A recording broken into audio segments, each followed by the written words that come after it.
This is a long-term gain because what we want to do is get such massive oil reserves in Iran out of the hands of terrorists. And so what we're going to experience here in the short term is highly outweighed of the long-term benefit, because ultimately we're not going to have to worry about these issues in the Strait of Hormuz because we're going to get all of the oil out of the hands of terrorists. This is my video update on this Saturday afternoon, March the 7th, coming to you from Limassol, Cyprus. Let's talk about some news. And let's start things off with the Washington Post article. Let's begin there. We are 8 days into this conflict, this war in Iran, and the Washington Post, they decided to post an article with the title, Intel Report Warns Large-Scale War Unlikely to Oust Iran's Regime. A classified U.S. report doubts that Iran's opposition would take power following either a short or extended U.S. military campaign.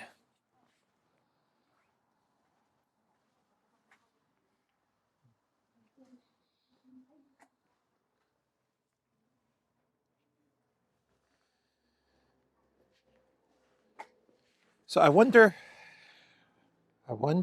if the Trump administration was given this intel report. The Washington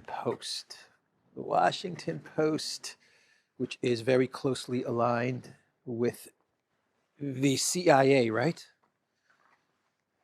Jeff Bezos owned a Washington Post. Is the Washington Post still owned by Bezos? But they are saying that a week into this conflict, no regime change has happened. And they're now saying, you know what, we had a report which said that there is going to be no regime change in Iran. Not going to happen, or very unlikely to happen. So Trump posted on Truth Social that what he is expecting from Iran is an unconditional surrender. Is that the goal now? An unconditional surrender? That's the objective? That's what Trump posted on Truth Social. Trump to Axios. He also spoke to Axios. Unconditional surrender is when Iran can't fight any longer. So that's Trump's definition of an unconditional surrender, when Iran cannot fight any longer. He posted on Truth Social, there will be no deal with Iran except unconditional surrender after that, and the selection of a great and acceptable leader. We and many of our wonderful and very brave allies and partners will work tirelessly to bring Iran back from the brink of destruction, making it economically bigger, better, and stronger than ever before. Iran will have a great future, make Iran great again. MEGA. Thank you for your attention to this matter, President Donald J. Trump.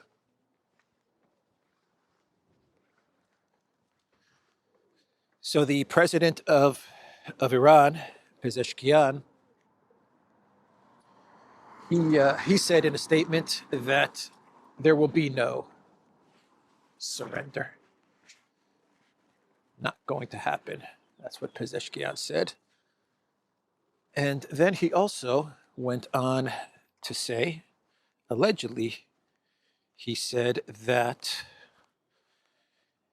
Iran, according to the council that is doing much of the governing in Iran since the killing of Khamenei, they have taken a decision to not attack the Gulf countries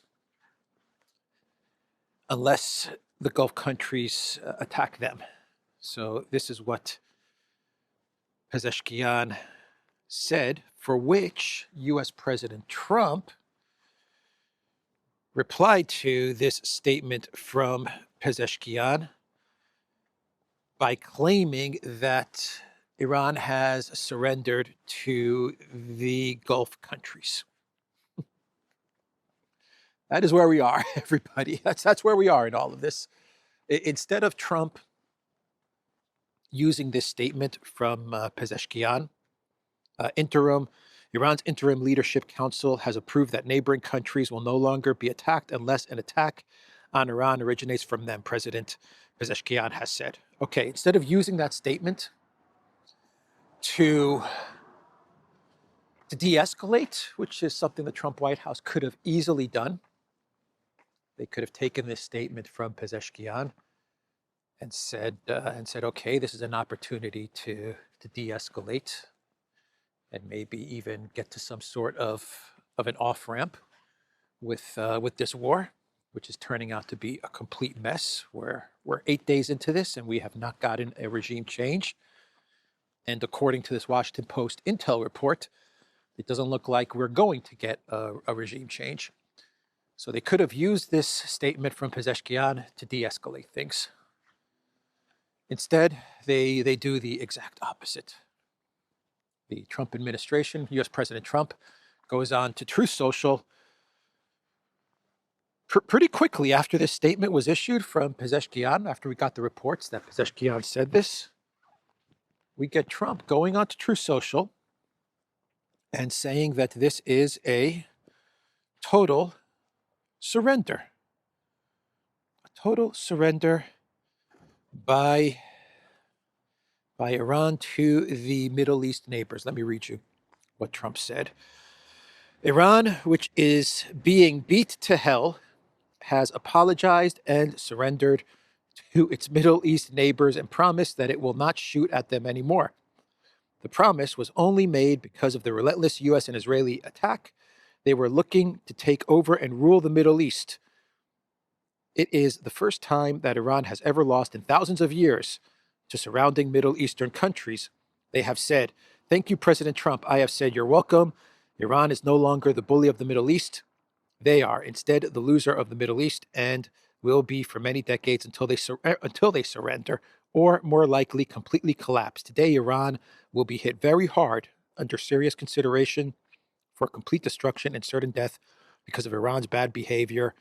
Are areas and groups of people that were not considered for targeting up until this moment in time. Thank you for your attention to this matter, President Donald J. Trump. So the Middle East countries are telling Trump, they have said, "Thank you, President Trump." I have said, "You're welcome." Iran is no longer the bully of the Middle East. They are instead the loser of the Middle East. Oh, Iran is no longer the bully of the Middle East. Okay. Iran is no longer the bully of the Middle East. And the UAE, the GCC countries, including the UAE, they are telling President Trump, thank you. They're telling President Trump, thank you for ridding us of this bully, who Trump claims will now be the loser of the Middle East. And he said that Iran's going to be hit very hard. I was thinking UAE because after that statement from Pezeshkian came out, where he said, no surrender, Trump doesn't mention that in his Truth Social post. He doesn't mention the fact that Pezeshkian said, no, we're not going to surrender. He grabs on to the statement about not going after the GCC countries. But the airport in Dubai was hit. That's what I wanted to say. As Pezeshkian is saying that Iran is not going to hit the surrounding countries, the territory of the surrounding countries. It can be interpreted in a lot of different ways, actually, Pezeshkian's statement.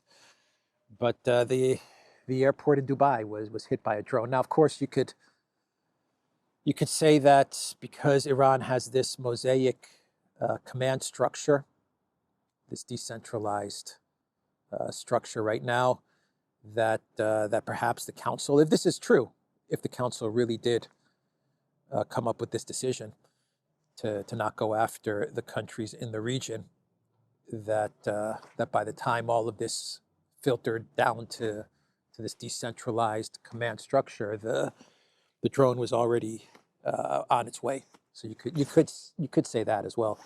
But we are getting statements from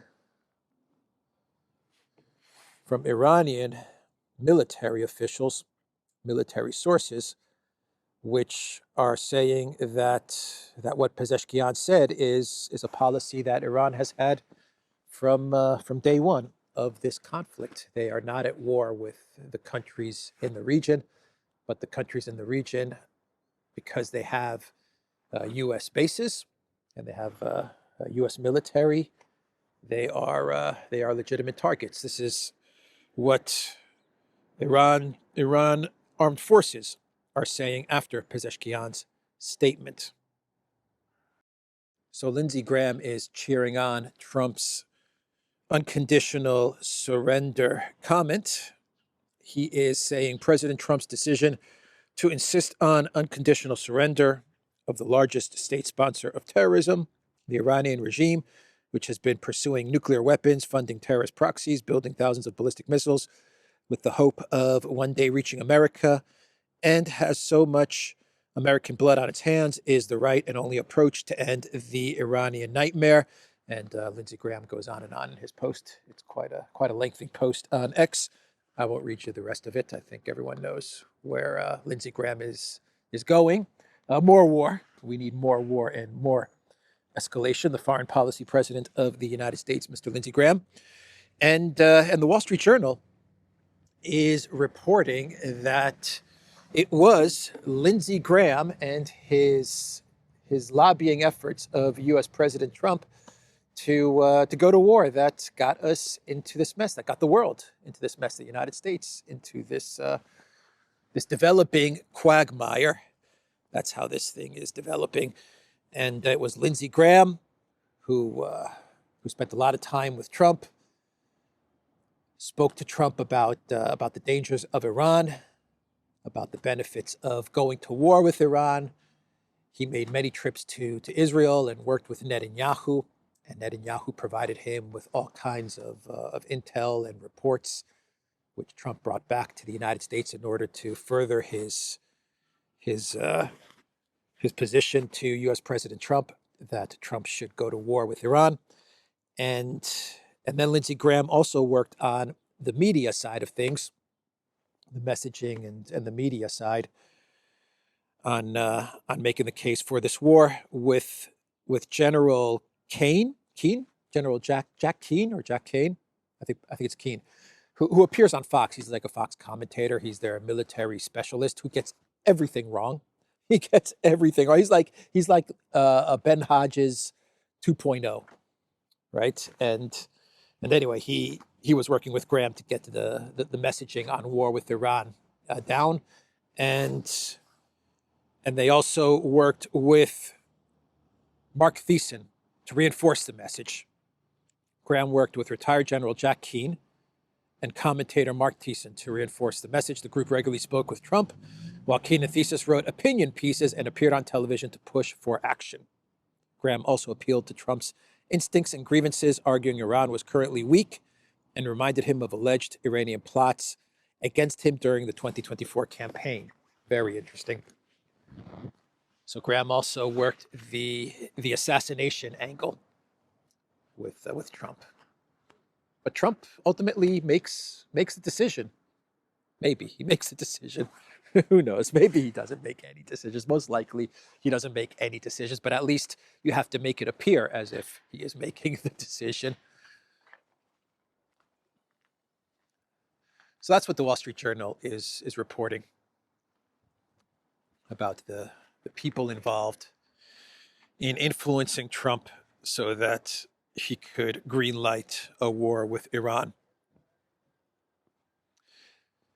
There are reports which claim that Condoleezza Rice from Bush times, Iraq 2003, she is going in and out of the White House, meeting with the Trump administration, advising the Trump administration. Now, Condoleezza Rice could be advising the Trump administration on the success of Iraq WMD.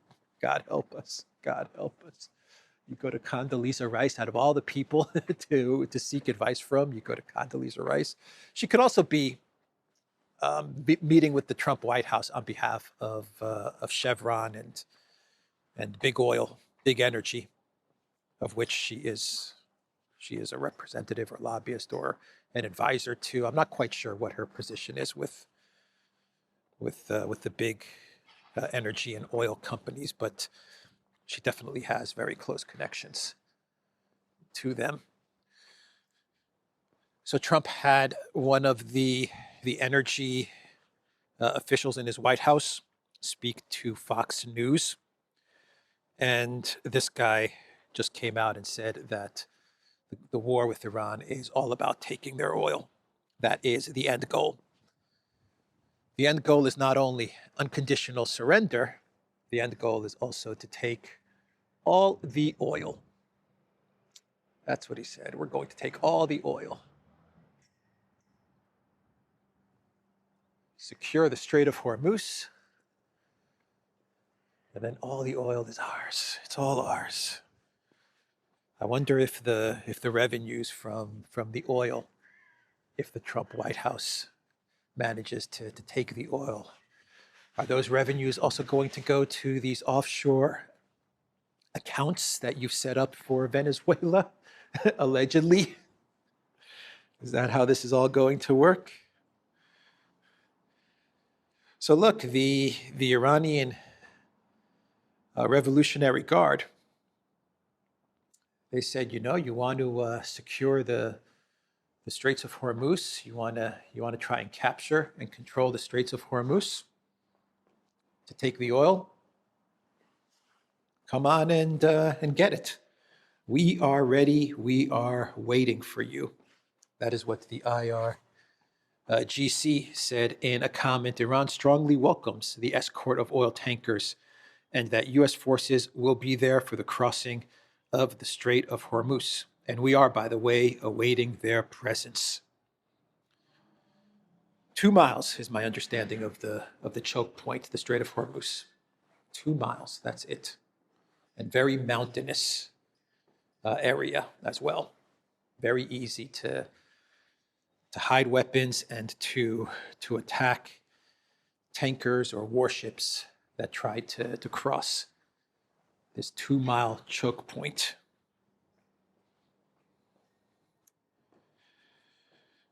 So the price of oil is surging. It is surging 90, is it 90, 91? 92 as of yesterday. The global benchmark Brent crude futures were up over 8% to over $92 a barrel, while WTI rose over 11% to over $90 a barrel, both highest since September 2023. Commercial traffic through the Strait of Hormuz, a critical waterway between Iran and Oman, that carries about 1/5 of the world's oil exports, has come to a near complete halt, according to Bloomberg.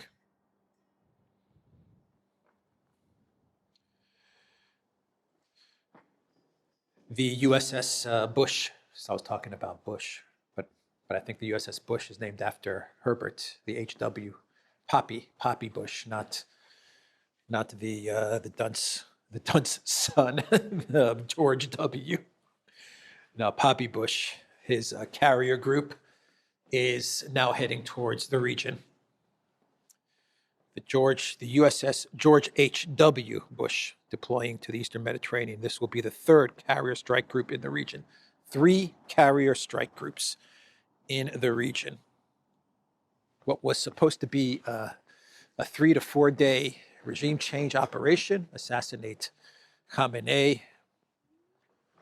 The government collapses and Trump gets to pick the leader, has now turned into 1 week and possible boots on the ground, trying to get the Kurds to go in first, trying to get Azerbaijan to go in. Now there's talk about U.S. boots on the ground, National Guard, perhaps the U.S. National Guard might be called up to head to the region. And now we have another aircraft carrier group. And it was only supposed to be a 3-4 day weekend regime change operation.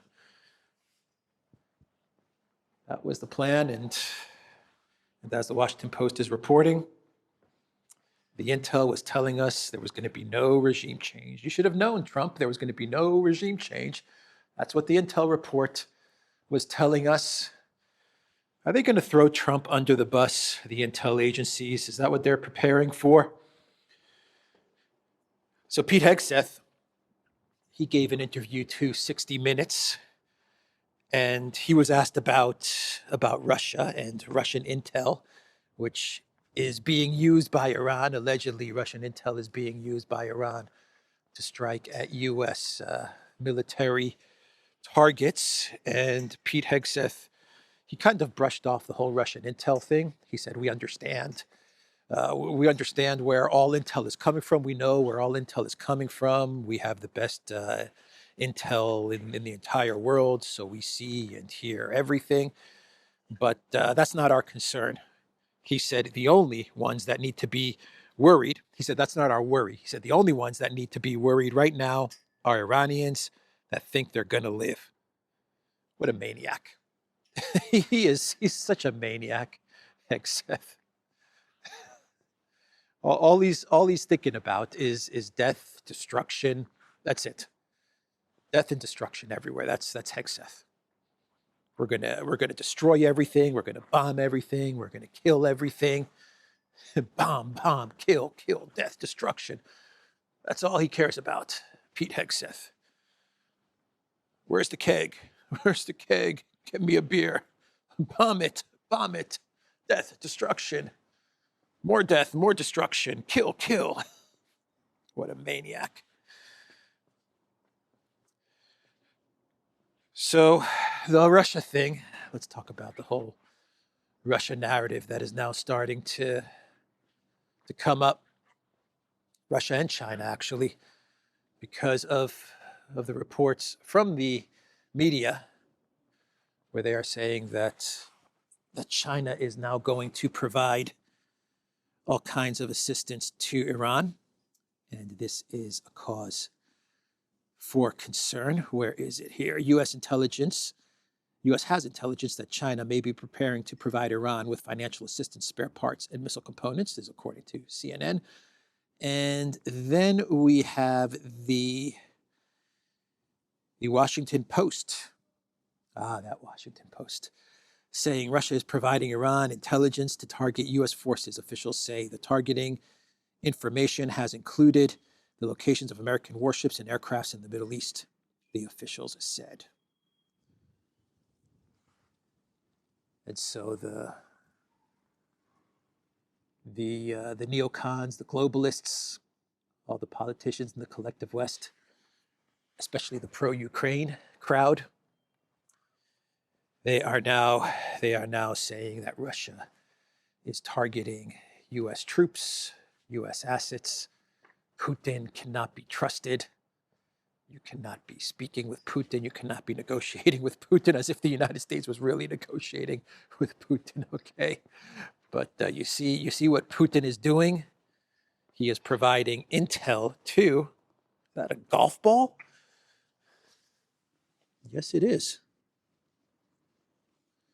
He is providing intel to Iran, which was to be expected. Top flight. I'll leave that right there. Which was to be expected. Everyone knew that China and Russia were going to provide intel to Iran. I don't understand why this is such a surprise. But yeah, they're now making the case that Russia is on the side of Iran. You see that duplicitous Putin? Yeah, Putin, duplicitous, okay. But the narrative that they were telling us when it came to Ukraine was that Ukraine has a right to defend itself, right? And we're going to provide Ukraine with intel, targeting, data, weapons, mercenaries, F-16s, ammunition, artillery shells, HIMARS, ATACMS, scalps, storm shadows, sanctions, seizing Russian oil tankers, CIA covert activity in even inside of Russia, assassinating generals. All of these things are going to be provided, and we're not a party to this war. Right? That's what they were telling us. We're going to give them all these things, all these weapons, all this money, all this assistance, all these missiles, all this targeting data, all this intel, all these drones hitting Russian oil refineries and gas refineries, and all of these assassinations of Russian military personnel and even of journalists, and all of these things. We're doing all of these things as the collective West, as the United States. But we're not a party to this war. Not our war. We're not a party to this war. Not only are we not a party to this war, we're actually the neutral mediator in this conflict. So now we get reports, allegedly, that Russia is providing intel, and Nikki Haley and the entire NEOCON globalist class is freaking out. Here is Nikki Haley, because I mentioned Nikki Haley, because I'm going to read you her post referencing the Washington Post article on X. Russia is helping Iran target U.S. troops. That tells you everything about trusting Putin. Don't listen to his words. Watch his action. They always point in the same direction, attacking and weakening the West. Don't listen to his words. Look at his actions, says Nikki Haley. So this article from the New York Times, a couple of years old, Nikki Haley. Bird brain. Bird brain is what Trump called her. Nickname just came to my head, to my mind. Yeah, he called her bird brain. That's what Trump called her, not me. I think she's very smart and very capable. And who knows, maybe under different circumstances, she could have been president of the United States. But anyway, that was Trump's nickname for Nikki Haley. So this article from the New York Times from a couple of years ago, or about a year ago, U.S. intelligence is helping Ukraine kill Russian generals. Interesting article from the New York Times. Targeting assistance is part of a classified effort by the Biden administration to provide real-time battlefield intelligence to Ukraine. Real-time battlefield intelligence to Ukraine. Wow. That's interesting. How about this article from NBC News? U.S. to expand intelligence assistance to Ukraine for strikes on Russian energy facilities, plural. Interesting. U.S. intelligence provided to Ukraine to strike Russian energy facilities? Don't look at what they say. Look at what they do. Miss Nikki Haley. So that is the whole Russian angle. Of course, Russia was going to be part of all of the discourse and the outrage when it comes to this conflict, at least coming from the globalist elite, the cool kids, the Epstein class. What else do we need to discuss? The State Department has approved about $150 million emergency sale of ammunition to Israel. Israel needs bombs, about 12,000 bombs. And so Rubio made a request to approve $150 million in emergency bombs. So Israel is running low on weapons. And there were strikes in Tehran, there were strikes in Tel Aviv, there were strikes in Bahrain. Bahrain is getting pummeled. How about the anti-Iran Kurdish military in Iraq, in Erbil? They were getting absolutely pummeled yesterday. They were getting absolutely crushed. Of course, Iran is anticipating that the Kurds will indeed be part of some sort of an invasion force. So they're hitting the Kurds in Iraq. And I think we can now go to Cuba. We can now talk about Cuba and Well, we can also discuss Project Ukraine, I guess, very quickly. The Russians launched big strikes into Project Ukraine. Ukraine tried to send drones into Russia. Of course, with the intel of the United States, Ukraine launched drones into Russia, and Russia was smashing Ukraine's energy infrastructure. No more patriots to hand over to the Zelensky regime. And this has Ukraine and the Europeans very worried. They're already short on air defense. And now whatever air defense the United States has, or whatever air defense the United States can find by going to their vassals, will all be redirected to the war in the Middle East. So with each passing day, Ukraine becomes more and more vulnerable to Russian attacks. Not that they were in a great situation before the conflict in the Middle East, but things are going to get a whole lot worse for Ukraine. So Cuba, I was going to talk about Cuba. Protests in Cuba, at least those are the reports that we are getting. Nighttime protests erupted in Havana, Cuba. You know, I cannot confirm this. This may be some sort of fake news psyop, so keep that in mind. Trump did tell Politico yesterday that Cuba is next when it comes to his regime change plans. Cuba is the next one that is going to be regime changed.